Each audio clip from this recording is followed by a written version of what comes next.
아버지 감사합니다. 오늘 우리를 이렇게 하나님의 말씀을 들을 수 있는 자리에 보내주시고 하나님의 은혜로 말미암아 하나님을 알게 하여 주시고 하나님을 예배하게 하여 주시고 또한 주님 한 분만으로 정말 만족한다는 그런 고백을 하게 하시니 감사합니다. 하나님, 우리가 오늘 율법을 즐거워하여 이 율법을 주야로 묵상하기 위하여 주님 앞에 나왔사오니 주님, 우리에게 은혜를 더하여 주시고 하나님께서 주시는 말씀이 힘있게 역사하여 하나님 우리 삶에 하나님 우리 자신과 우리 가정과 우리 이웃들을 변화시켜 주시옵소서. 예수님 이름으로 기도합니다. 아멘.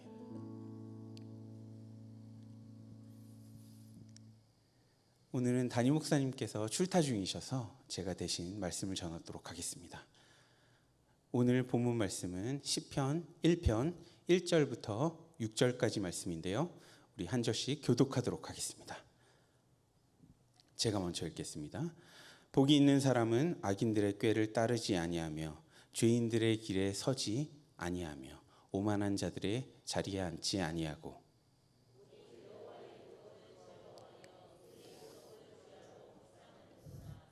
그는 시냇가에 심은 나무가 철을 따라 열매를 맺으며 그 잎사귀가 마르지 아니함 같으니 그가 하는 모든 일이 다 형통하리로다.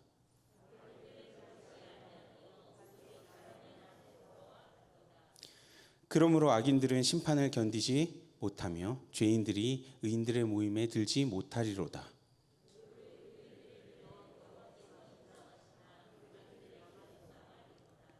아멘. 지난달 7월 12일은 에브리데이 교회로 부름을 받고 한국을 떠나 미국으로 오는 날이었습니다. 이날은 저에게 영원히 잊지 못할 날이 되었습니다.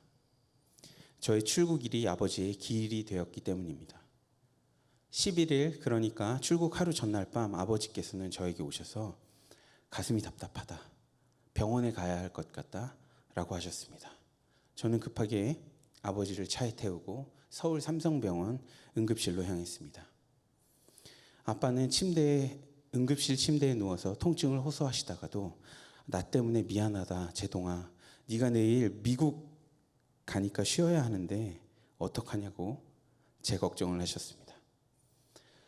심전도 검사, 초음파 검사, 혈액 검사 이런 것들을 2시간마다 한 번씩 했음에도 의사들은 아버지의 심장이 건강하며 이상 징후를 찾지 못했다고 말했습니다. 저는 그 순간만큼은 의사들의 말에 안심하며 아버지를 달랬습니다.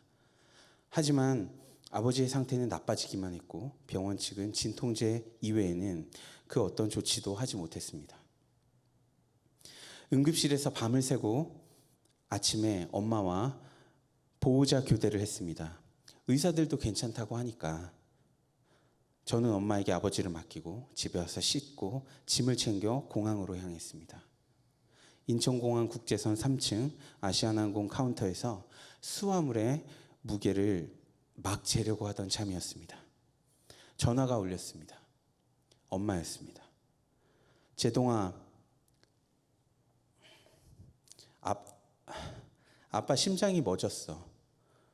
울먹이는 엄마의 목소리에 저는 머리는 무엇에 맞은 듯 멍하고 다리에 힘이 풀렸습니다. 아니 12시간이나 응급실에 있었는데 의사들은 도대체 무엇을 한 거냐고 저는 그 자리에서 소리치며 흐느끼기 시작했습니다.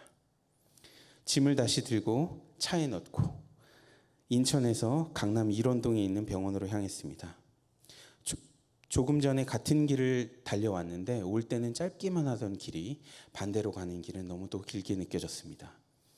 병원으로 돌아가는 길에 엄마에게 전화하니 아버지의 상태가 더 나빠지고 있다고 했습니다. 되도록이면 빨리 오라고. 저는 지인들에게 기도 부탁 문자를 돌리고 속으로 하나님께 이렇게 기도했습니다. 아버지 임종이라도 지키게 해달라고. 차가 너무 막혀서 속이 뒤집어질 것 같았습니다. 3번째 전화했을 때 엄마는 이전보다 차분한 목소리로 아버지가 돌아가셨다고 말했습니다. 저는 아버지의 죽음이 이렇게 큰 슬픔을 주리라고는 전혀 예상하지 못했습니다. 아니 오히려 아버지가 혹시 돌아가실 때 나는 아무렇지도 않을 것 같아. 아무런 감정을 느낄 수 없으면 어떡하지? 라고 생각해 왔었습니다. 왜냐하면 아버지는 저희 가족을 평생 너무 힘들게 하셨기 때문이었습니다. 평생 술을 좋아하시고 너무 많이 드시고 친구들과 노는 것을 좋아하신 아버지는 가정이 항상 뒷전이셨습니다. 술과 주식과 도박으로 재산을 탕진할 때마다 저희 집은 작은 집으로, 더 작은 집으로 이사해야만 했습니다. 엄마는 평생 돈 걱정에 시달리셔야만 했습니다. 저는 어렸을 때부터 주님, 우리 집도 화목한 가정이 되게 해주세요. 아버지가 교회 나가게 해주세요. 성실한 가장이란 아버지의 반대편 지점에 어디쯤일 거라고 저는 늘 상상해 왔습니다. 부부싸움으로 불안한 유년 시절, 저는 엄마가 너무나 책임감이 강하고 헌신적인 분임에도 불구하고 나를 버리고 가버릴까 두려워했던 기억이 있습니다. 중고등학교 시절에는 돈 걱정하는 엄마 앞에서 남들 다 다니는 학원에 보내달라는 말도 못하고 과외도 제대로 못하고 그래서 내가 좋은 대학에 가지 못했다고 이런 원망이 생겼고 내 인생이 아버지 때문에 꼬였다며 참 많이 미워하기 시작했습니다. 성인이 되어서 아버지를 무시하기도 하고 대화도 많이 하지 않았습니다. 제가 예수님을 인격적으로 영접하고 나서 조금 달라지기는 했지만 여전히 아버지와는 어색하고 소원한 관계였습니다. 2022년 5월 에브리데이 교회에 미국에 오기로 결심하고 나니 아버지가 갑자기 많이 신경 쓰이기 시작했습니다. 그날 아침에 신문 기사를 봤는데 대한민국 남성의 평균 수명이 79세라는 겁니다. 아버지의 나이였습니다. 내가 지금 미국에 가면 5년은 있을 것 같은데 아버지가 그때까지 건강하게 살아서 버텨주실까? 걱정이 되기 시작합니다. 하나님께서는 저를 부르시고 준비시키면서 저에게 남아있는 제가 제 힘으로는 어찌하지 못하던 오랜 문제를 하나씩 작업하고 있었습니다. 그 중에 가장 중요했던 것이 아버지와의 관계였던 것 같습니다. 하나님이 은혜를 주시니까 오랫동안 쌓인 원망과 마음의 담이 조금씩 허물어져 갔습니다. 매일 아버지의 안부를 묻고 용돈을 드리고 핸드폰을 바꿔드렸습니다. 비록 한 달도 못 쓰고 하늘나라로 가셨지만요. 아버지도 저에게 미국 가서 쓰라며 혼자 은행에 가셔서 직접 300불가량을 환전해서 제 손에 쥐어주셨습니다. 저는 출국 일주일 전 가족을 설득해서 가족끼리 강원도로 여행을 떠났습니다. 그 여행은 우리 가족의 처음이자 마지막 여행이 되었습니다.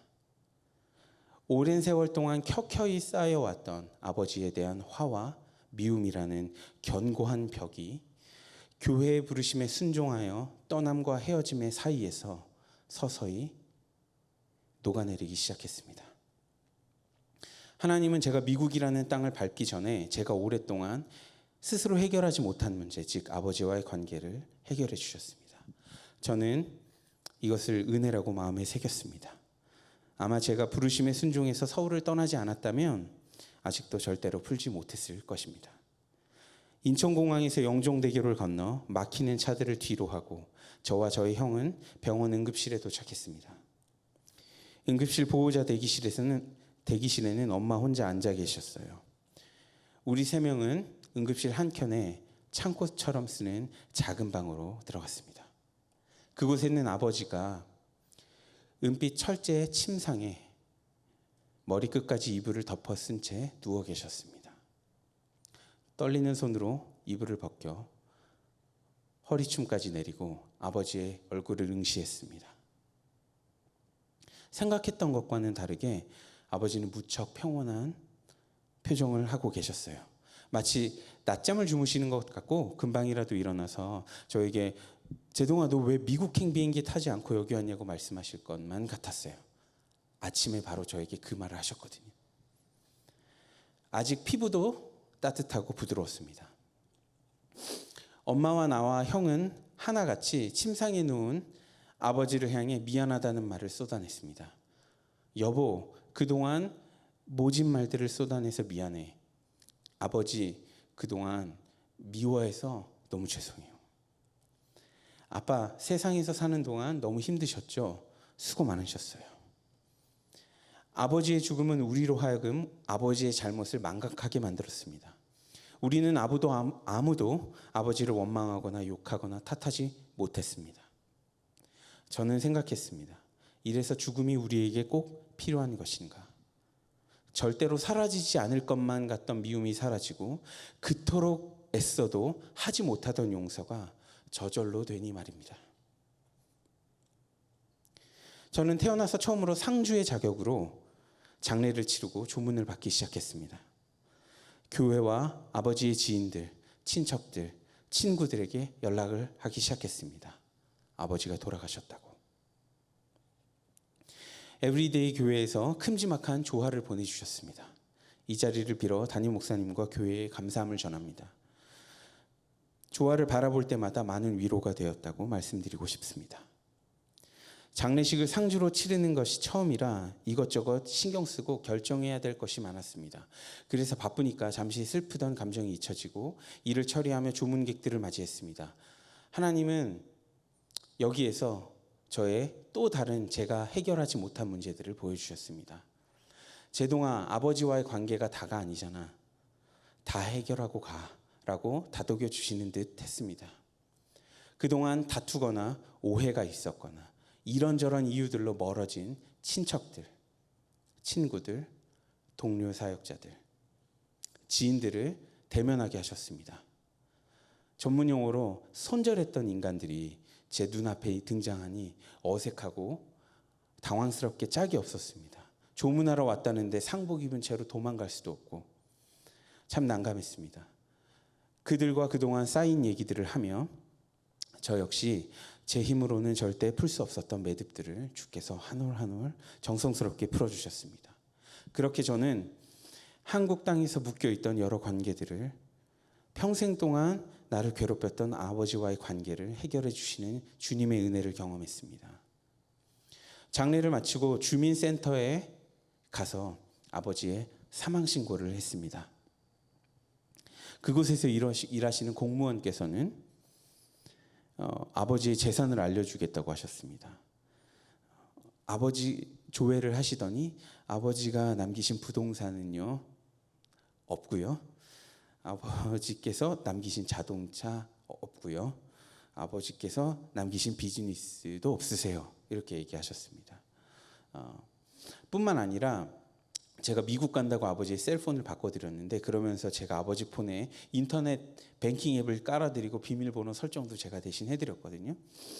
그런데 이제 아버지 사후에 이런저런 일을 처리하느라 뱅킹 앱을 열어보니 비밀번호 통장의 잔고가 0원이었습니다. 아버지는 제가 하나님만 의지하라고 아무것도 남기지 않으시고 가셨습니다. 기대도 하진 않았지만 혹시나가 역시나였습니다. 제가 한국을 떠나기에 가장 큰 문제가 남아 있었습니다. 그것은 홀로 되신 엄마였습니다. 형과 형수, 이모들, 교회 지체들이 엄마를 잘 돌봐주겠다. 너는 안심하고 떠나라. 이렇게 말했지만 저는 마음에 설득이 되지 않았습니다. 그래서 저를 에브리데이 교회를 불러주신 목사님의 카톡을 지우고 잠수 타고 손절하고 한국에 남을까 심각하게 고민을 했습니다. 하지만 엄마가 단호했습니다. 하나님이 너를 미국에 보내시면서 한국에 남은 나를 지켜주시지 않겠느냐고. 너는 왜 그렇게 목사가 돼서 믿음이 없냐고 나무라셨습니다. 그동안 하나님이 나와 너에게 어떻게 역사하셨느냐고, 믿음의 역사와 사랑의 수고가 얼마였는데 네가 하나님 앞에 이런 태도를 보이느냐고 하셨어요. 저는 셋이 먹던 밥을 어떻게 혼자 먹냐며, 집에 저녁에 혼자 들어왔을 때 아무도 없으면 쓸쓸해서 어떡하냐며 지극히 인간적인 변명들을 늘어놓으며 부르심을 거절하려 했습니다. 엄마는 자꾸 저보고 회개하라고 하셨습니다.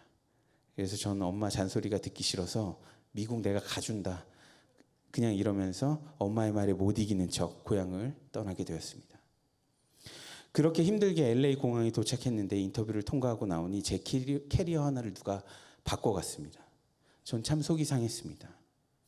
그 이후에 교회에 와서 담임 목사님과 동료 사역자님들을 만나니 너무 좋으신 분들이라 안심했습니다. 하나님께서 저의 연약함을 아시고 환경들을 미리 준비해 주셨습니다. 숙소도 교회 근처 로컬로 9분 거리에 있는 좋은 시설과 가격에 스튜디오를 준비해 주시고 거기다 짐을 풀었습니다. 다음 날 저녁 어두워진 방에 불을 켜지 않고 혼자 앉아 있는데 저는 갑자기 울음이 터졌습니다. 아버지의 응급실 행부터 시작해서 장례를 마치고 아버지의 유품들을 하나하나 내 손으로 다 버리고 정리하고 급하게 미국으로 오면서 몸도 너무 피곤하고 마음도 많이 닫혀 있었던 것입니다. 저는 하나님께 왜 나를 부르셨으면서 이제 간신히 사이가 좋아진 아빠를 데려가시고 엄마는 혼자 있게 만들고 난 왜 혼자 여기 오게 했느냐. 여기 오니까 뱅크 어카운트도 혼자 못 만들겠고 소셜 넘버는 왜 받는지도 모르겠는데 자꾸 받으라고 하고 드라이버스 라이센스는 내가 왜 또 따야 되는 거냐. 그것도 안 되는 영어를 하면서 내가 여기 오니까 바보가 된 것 같다. 하나님 나에게 왜 이러시냐 도대체. 이러면서 제가 한창 울던 때에 그동안 보았던 말씀들이 하나둘 떠오르기 시작했습니다. 창세기 12장 1절에 하나님이 아브라함을 부르시며 하셨던 말씀. 너는 너의 고향과 친척과 아버지의 집을 떠나 내가 내게 보여주는 땅으로 가라. 하나님께서는 익숙하고 잘 알고 도와줄 사람이 많고 나의 재산이 있는 곳을 떠나서 하나님만 의지할 수밖에 없는 환경으로 떠날 것을 명하신 것입니다. 하나님께서는 당신만 의지하라고 나를 부르셨구나. 또 다른 말씀이 생각나기 시작했습니다. 누가복음 9장 59절부터 62절 말씀입니다. 또 다른 사람에게 나를 따르라 하시니 이르되 나로 먼저 가서 내 아버지를 장사하게 하옵소서. 이르시되 죽은 자들로 자기의 죽은 자들을 장사하게 하고 너는 가서 하나님의 나라를 전파하라 하시고 또 다른 사람이 이르되 주여 내가 주를 따르겠나이다마는 나로 먼저 내 가족을 작별하게 허락하소서. 예수께서 이르시되 손에 쟁기를 잡고 뒤를 돌아보는 자는 하나님 나라에 합당하지 아니하니라 하시니라.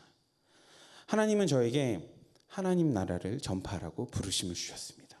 가족보다 하나님 나라에 합당한 자가 되어야 한다고 말씀하시는 것 같아 수긍이 되고 말씀으로 그동안의 여정이 해석이 되어 그날 밤 잠자리에 들 수 있었습니다. 하나님께서는 또 다른 말씀으로 저를 인도하셨는데 7월 28일 생명의 삶 본문 큐티 말씀이었습니다. 고린도후서 11장 28절부터 30절 말씀인데요. 이 외의 일은 고사하고 아직도 날마다 내 속에 눌리는 일이 있으니 곧 모든 교회를 위하여 염려하는 것이라. 누가 약하면 내가 약하지 아니하며 누가 실족하게 되면 내가 애타지 아니하더냐. 내가 부득불 자랑할진대 내가 약한 것을 자랑하리라. 저는 이 말씀을 보고 제 자신이 너무나 부끄러웠습니다. 왜냐하면 제가 동료 사역자들에게 듣기로 매주 화요일은 담임 목사님과 함께 그날 본문 말씀을 사역자들이 돌아가면서 함께 나누고 회의를 한다고 했습니다. 하지만 이번 주 화요일은 권사님들과 함께 사역자들이 데스칸스 가든에 나들이를 가니까 모임이 없다는 것이었습니다. 저는 속으로 쾌재를 불렀습니다.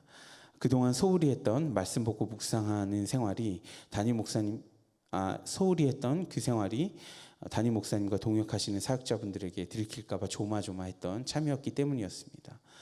그래서 하나님이 나를 배려해 주시는구나. 나에게 휴식을 주시는구나.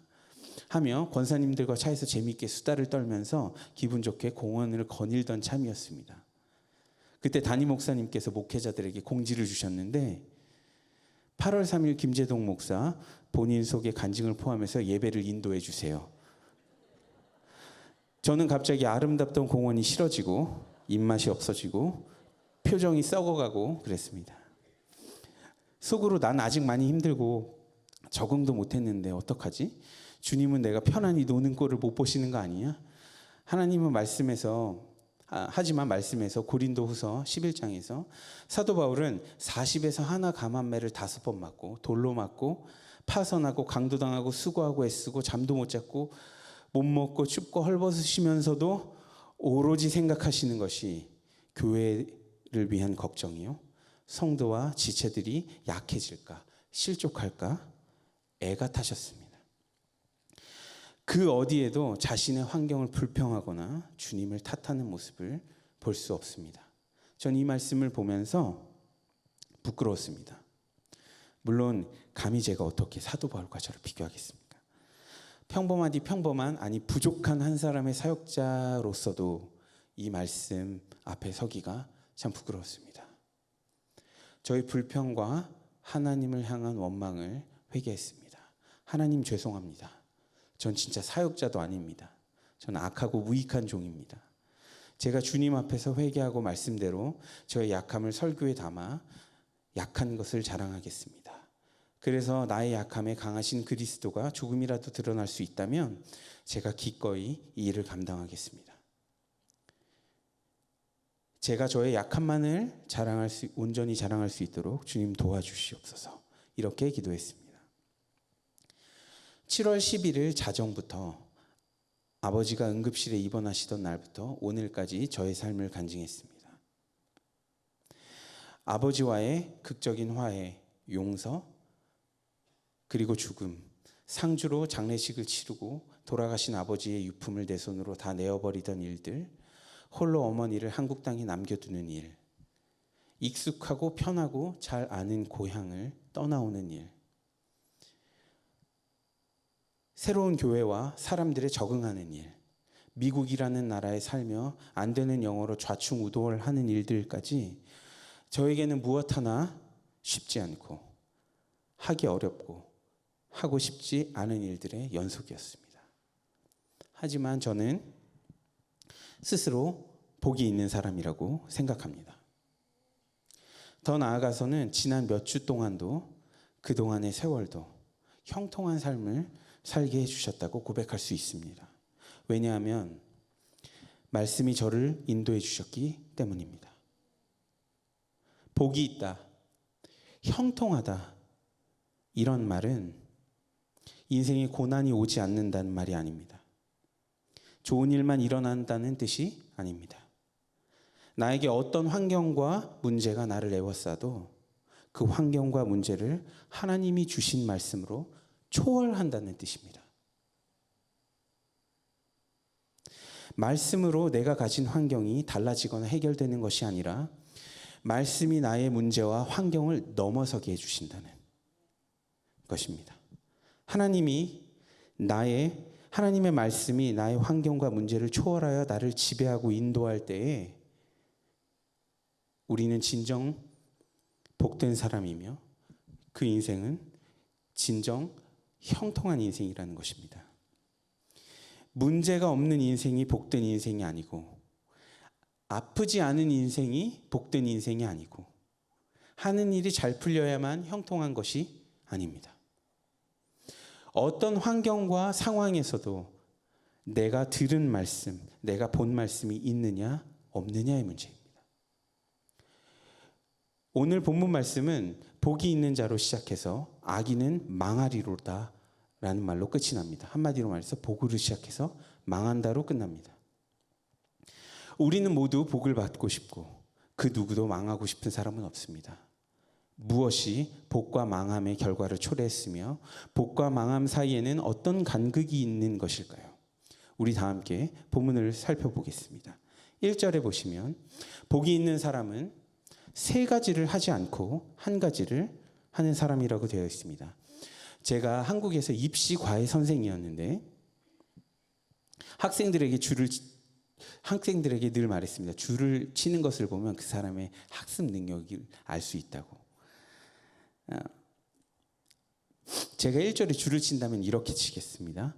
복이 있는 사람은 줄 치고, 2절에 율법을 주야로 묵상하는 자로다, 이렇게 치겠습니다.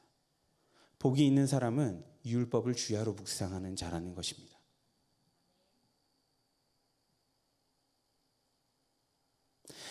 묵상이라는 말을 원어로 살펴보면 반복하다, 읊조리다 이런 뜻이 있습니다. 구약 성서 시대에 살던 사람들에게 우리가 가진 성경책이라는 것이 당연히 없었습니다. 약 이 시편이 쓰여지던 시대보다 2000년이나 지난 후에 독일에서 1455년 구텐베르크가 금속 활자로 처음 성경책을 만들고 인쇄하게 됩니다. 당시 대부분의 성도들에게 성경책 당연히 없었기 때문에 성경 말씀이 어떻게 전해졌냐 하면 회당에서 한 사람이 큰 목소리로 낭독을 합니다. 성경 말씀을. 그러면 그것을 들은 사람들은 어떻게 합니까? 그 말씀을 잊어버리지 않기 위해서 반복하고 읊조리면서 마음에 하나님의 말씀을 잊어버리지 않기 위해서 노력했던 것, 그것을 묵상이라고 합니다.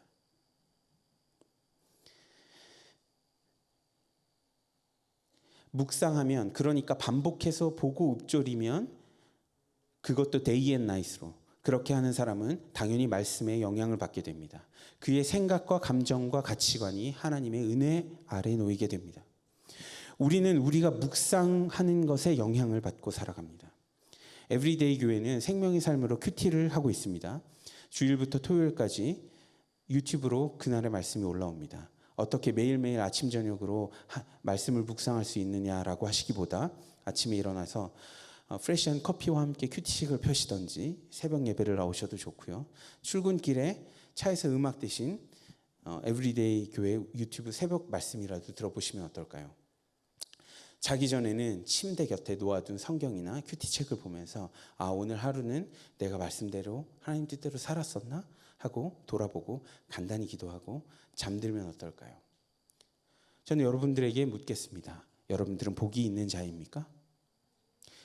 말씀을 묵상하고 계신가요? 어제는, 오늘은, 지난주에는, 작년에는 어떠셨습니까? 1절을 계속 보겠습니다. 아니하고라는 부정어가 3번 반복됩니다. 비단 성경뿐 아니라 우리 일상에서도 중요한 말은 반복하는 경향이 있습니다. 이 말은 안 하는 것이 너무 중요하다는 말입니다. 그것이 아니하고가 3번 나오는 이유입니다. 시편은 물론 시라는 문학의 한 형태를 띠고 있기 때문에 동어 반복은 운율을 형성하고 리듬감을 줍니다. 하지만 저는 오늘 의미적인 부분에서만 접근하려고 합니다. 중요한 한 말을 특히 사랑하는 사람에게 할 때는 반복해서 하기 마련입니다. 맞죠? 엄마는 저에게 에브리데이 교회에 가서 이렇게 하라고 늘 반복해서 말씀하셨습니다. 전 물론 잔소리로 들었습니다. 제동아, 늘 말씀 보고 너의 허물과 죄를 보고 회개해야 된다. 응, 알았어. 제동아, 담임 목사님께 잘하고 인사 잘하고 성도들 앞에서 겸손해야 한다. 엄마, 나 귀에서 피 날라고 그래. 제동아, 그리고 살 빼라. 뭐 이런 엄마가 생각하기에 중요하다고 생각하는 말은 계속 반복해서 저에게 하셨습니다. 아무튼 사랑하는 상대에게는 중요한 말을 반복해서 말할 수밖에 없다는 이야기였습니다. 자, 우리가 하지 말아야 할 3가지는 악인의 꾀를 따르지 아니하며 죄인의 길에 서지 아니하며 오만한 자리에 앉지 아니하며입니다. 여기서 나온 악인, 죄인, 오만한 자는 이 단어가 점점 진행될수록 점층법으로 표현이 되어 있는데 디벨롭이 된다는 뜻이죠. 점점 강도가 세진다는 뜻이에요. 피아노에서 포르테가 되듯이. 악인이란 말은 무슨 말인가 하면 하나님을 두려워하지 않는 자라는 뜻입니다. 죄인이란 말은 하나님의 법을 어긴 자라는 뜻입니다. 오만한 자라는 말은 원어로 볼 때 기본적으로 조롱한다라는 뜻을 가지고 있습니다. 하나님을 두려워하지 않던 자가 하나님의 법을 어기게 되고 더 나아가면 하나님을 믿는 자를 조롱하는 자가 된다는 것입니다. 동사도 여기에 3개 나오는데 이 동사도 따르다, 서다, 앉다. 이 표현 역시 점진적인 표현입니다. 따르다는 걸어간다는 뜻인데요. 서다는 길 위에 서다. 그러니까 악인의 꾀를 따라 걸어가니까 어느새 하나님의 법을 어기는 길 위에 서 있게 되었다. 이 뜻입니다. 앉다라는 말은 이제 죄인과 하나가 되었다. 더 이상 구별이 안 된다. 이런 뜻입니다. 꾀와 길과 자리도 디벨롭되는 단어들입니다. 꾀라는 말은 히브리어로 여호와께 묻지 않는다라는 뜻이 있습니다. 인간의 꾀, 악인의 꾀. 꾀는 여호와께 묻지 않는다. 그러니까 여호와께 묻지 않는 것이 악인의 꾀에 빠지는 지름길이라는 것입니다.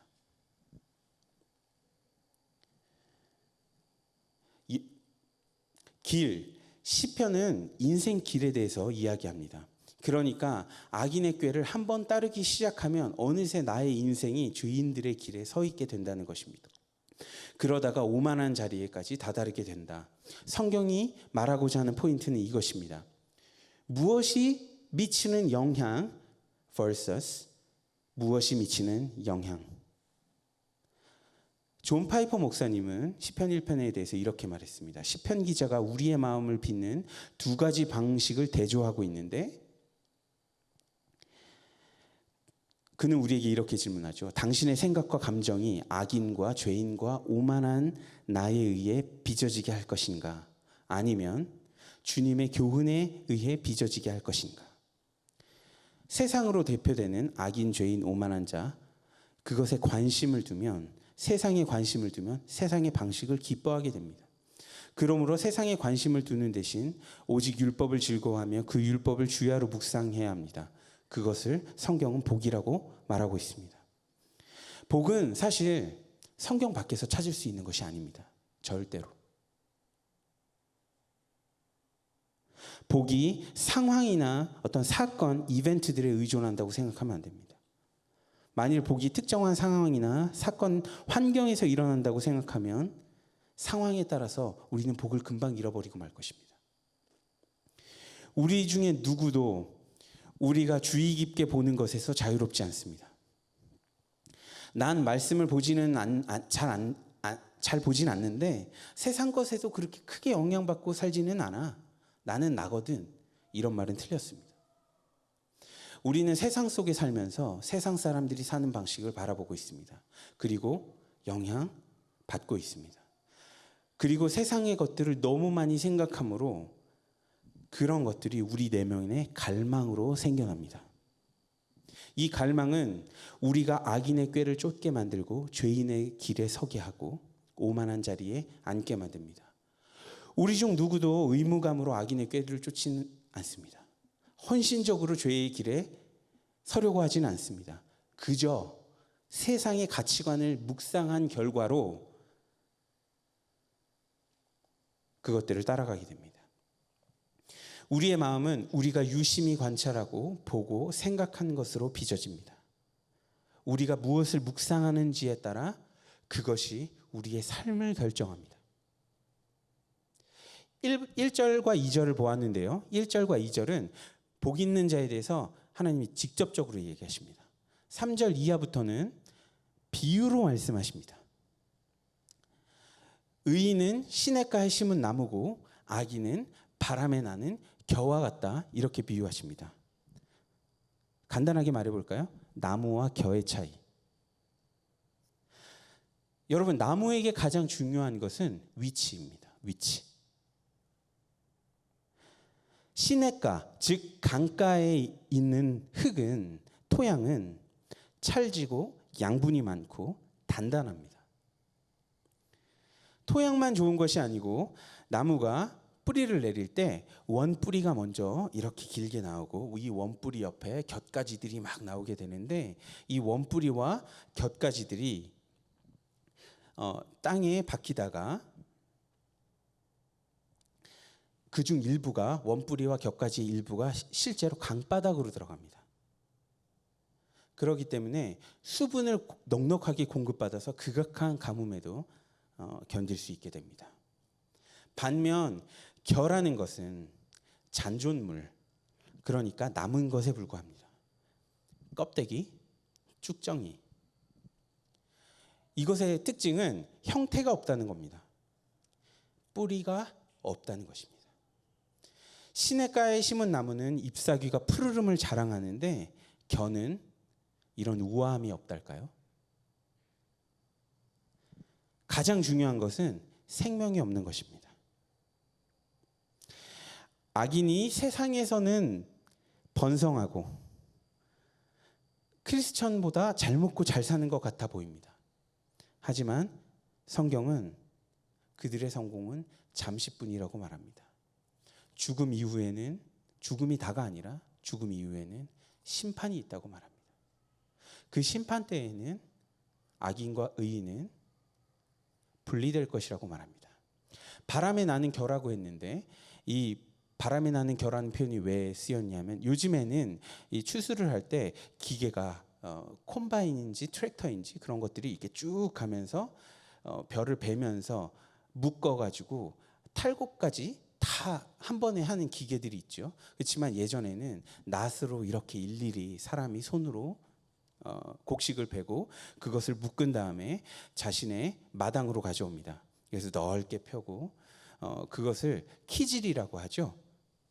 이런 도리깨로 이렇게 자꾸 칩니다. 그러면 볏짚 단에서 알곡이 분리되죠. 그러면 이렇게 분리된 것들을 모아가지고 바람이 잘 부는 언덕 같은 데로 가지고 갑니다. 그래서 이것들을 공중에 바람이 불 때 휙 날립니다. 그러면 바람이 불어서 겨는 날아가고 알곡은 땅에 떨어집니다. 이것을 하던 곳을 우리가 타작마당이라고 부르고, 다윗의 타작마당이 나중에 다윗의 성전이 되는 그런 곳입니다. 자, 우리는 아무도 심판 때의 악인으로 바람에 나는 겨와 같이 한순간에 분리되어 심판받고 싶지 않습니다. 그렇다면 여러분들은 말씀을 즐거워하며 그 말씀을 주야로 묵상해야 합니다. 제가 저의 간증을 이야기했습니다. 저에게 형통한 일만 있지 않았습니다. 이 형통함이란 좋은 일만 생기고 하는 일이 다 잘 된다는 의미가 아닙니다. 삶에 고난이 오지 않는다는 의미가 아닙니다. 내가 말씀을 주야로 묵상하고 있으면 시냇가에 심기운 나무처럼 생명의 말씀에 강에 뿌리 내렸기 때문에 가뭄이 온다 할지라도 모든 문제와 시련과 고난을 이겨낼 수 있다는 것입니다. 우리는 우리가 보고 묵상하는 것에 영향을 받을 수밖에 없는 존재들입니다. 그 누구도 여기에서 자유로울 수 없습니다. 우리는 어떤 영향력 아래 살아야 합니까? 여호와의 말씀을 즐거워하며 그 율법을 주야로 묵상하며 그 말씀이 우리에게 영향을 주도록 살아야 합니다. 말씀을 마치겠습니다. 우리 다 함께 주님 말씀하시면 찬양하고 기도하는 시간을 갖도록 하겠습니다. 찬양팀 올라와 주시고요. 우리 함께 주님 말씀하시면 찬양하겠습니다.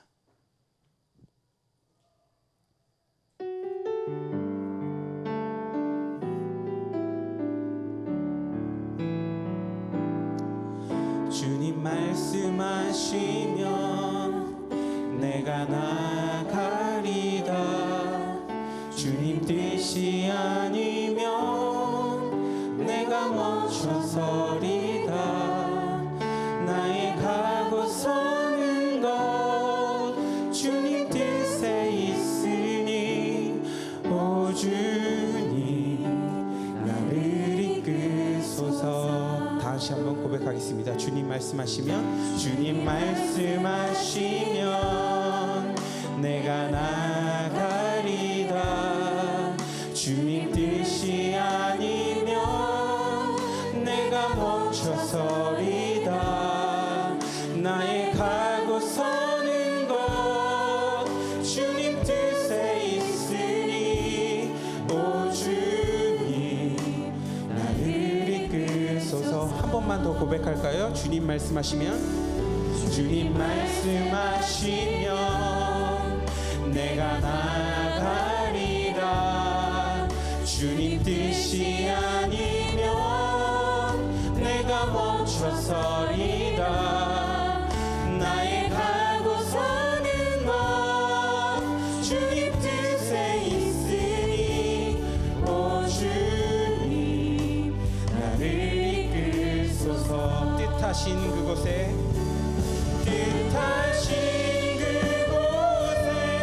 나 있기 원합니다. 이끄시는 대로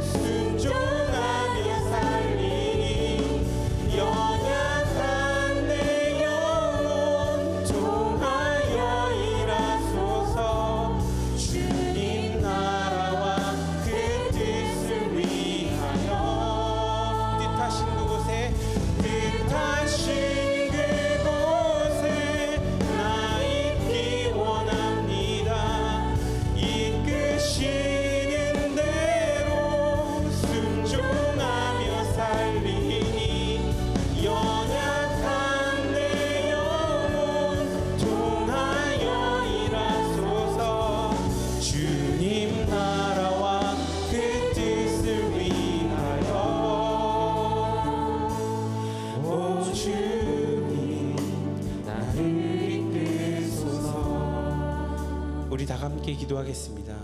하나님, 나와 내 가정과 우리 구역 식구들과 우리 이웃들과 우리 지체들이 율법을 즐거워하게 하여 주시옵소서.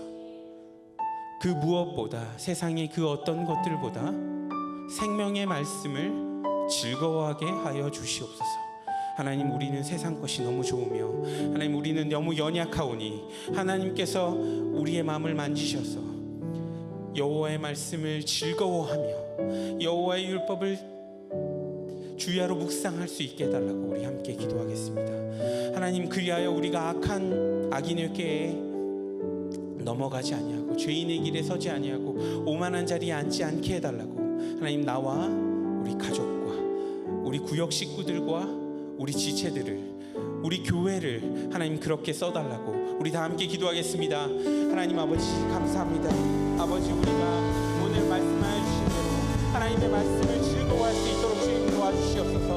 우리를 즐겁게 하는 여러 가지 많은 것들을 하나님 우리가 뒤로하고 하나님 한 분만으로 즐거워할 수 있도록 하나님 우리의 영혼을 하나님 아버지 가난하게 하여 주시고 주님 말씀이 들어올 수 있도록 하나님 아버지 우리의 마음밭을 갈아주시고 하나님 아버지 그리하여 떨어지는 말씀이 30배, 60배, 100배의 결실을 얻을 수 있도록 주님께서 인도하여 주시고 주님께서 말씀하여 주시고 하나님 아버지 주님께서 하나님 우리의 영혼을 하나님 책임져 주시어서 하나님 아버지 우리 교회가 하나님 아버지 우리 구역이 우리 가족이 하나님 내 자신이 하나님 앞에서 하나님 정말 시냇가에 심은 나무처럼 하나님 아버지 정말로 잎이 무성하고 하나님 아버지 철을 따라 과실을 맺는 하나님 아버지 그런 아버지의 하나님 아버지 가정과 교회와 하나님 아버지 우리 구역이 될 수 있도록 주님 도와주시기를 원합니다. 하나님 아버지 나의 힘으로는 할 수 없사오니 주님께서 은혜로 하나님 아버지 시냇가에 심게 하여 주시고 하나님 아버지 나뿐만 아니라 아직 주님을 모르는 우리 가족들이 있습니다. 하나님 아버지 아직 예수님을 영접하지 못하고 하나님 아버지 하나님을 거절하는 하나님 아버지 그런 영혼들이 있습니다. 하나님 아버지 그런 영혼들도 아버지 정말로 하나님의 은혜로 시냇가에 심겨 주시면 안 되겠습니까? 하나님의 말씀이 하나님 아버지 그들에게 들어가게 해주시면 안 되겠습니까? 하나님 아버지 우리를 하나님 아버지 저를 하나님 아버지 우리 모두가 회개하고 하나님만이 소망이 되게 하여 주시어서 하나님 아버지 이 말씀을 주야로 묵상할 수 있는 우리 자신들과 하나님 아버지 우리 가족들이 되게 하여 주시옵소서. 우리 다시 한번 주님 말씀하시면 한 번 더 찬양하겠습니다. 주님 말씀하시면 내가 나가리다. 주님 뜻이 아니면 내가 멈춰서리다. 나의 가고 서는 것 주님 뜻에 있으니 오 주님 나를 이끌소서. 주님 말씀하시면 내가 나가리라. 주님 뜻이 아니면 내가 멈춰서리라. 나의 가고 서는 것 주님 뜻에 있으니 오 주님 나를 이끌소서. 뜻하신 그곳에 나 있기 원합니다. 이끄시는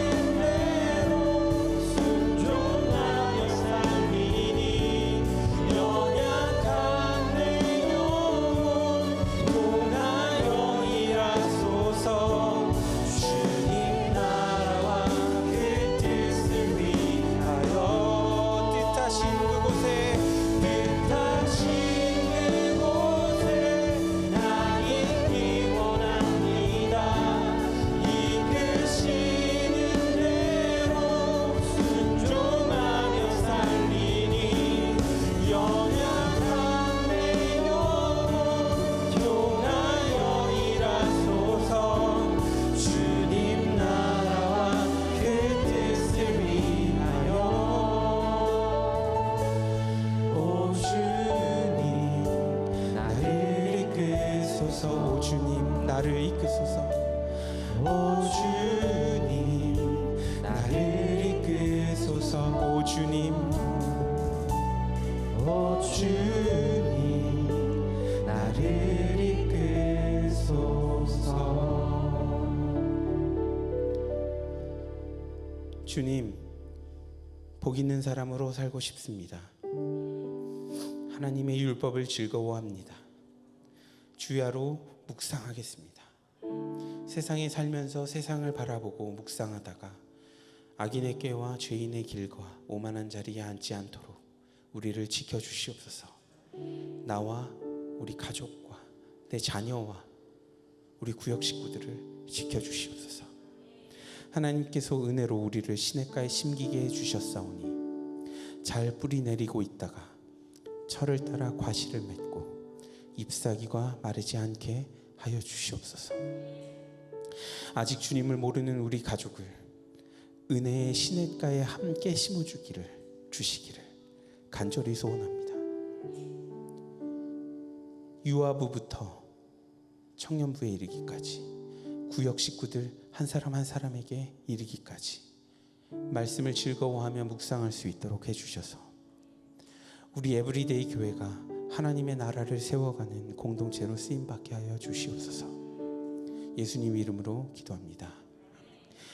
이제는 우리 주 예수 그리스도의 은혜와 하나님의 극진하신 사랑하심과 성령님의 강화 감동 교통하심이 율법을 즐거워하며 율법을 주야로 묵상하고자 다짐하는 성도들 머리머리 위에와 온라인으로 함께하고 있는 성도들 머리머리 위에 이제로부터 영원까지 함께할지어다.